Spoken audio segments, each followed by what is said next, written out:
The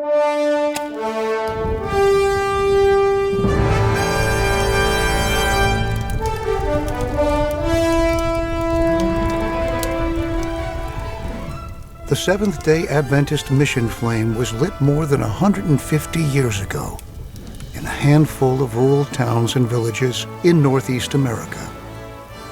Soon, that flame was spreading around the world.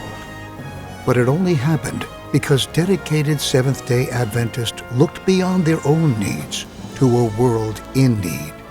Because of Seventh-day Adventists who said, "I will go. I will go beyond my home, beyond my country, beyond my language, beyond my own people, to light the flame among those who have never heard." Many of those faithful missionaries gave their lives for the salvation of others. They never came home. The Seventh-day Adventist Church was founded on sacrifice. It grew through sacrifice, and it will only continue to grow through sacrifice. The selfless sacrifice of those who still believe that this gospel of the kingdom must be preached in all the world as a witness to all nations. More than 30 years ago, the General Conference Annual Council voted a document entitled Global Strategy of the Seventh-day Adventist Church.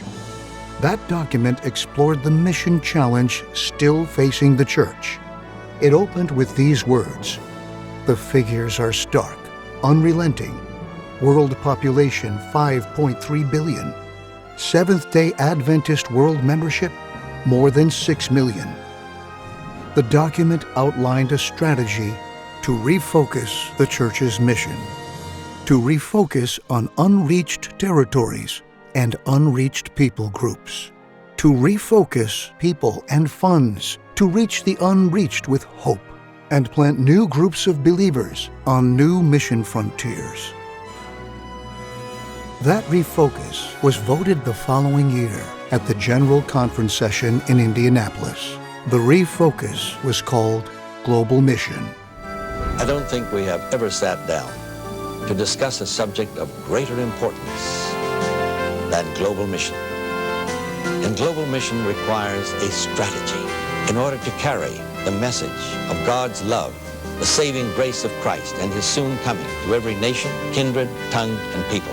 A global mission and a global strategy which extends from continent to continent, country to country, city to city, group to group, and ultimately person to person. Today, as we look at our mission challenge more than 30 years later, the figures are still stark, unrelenting. We rejoice to see new groups of believers planted in the 1040 window, in the city, among other religious groups, among the secular and post-Christian. But the time has come for another mission refocus.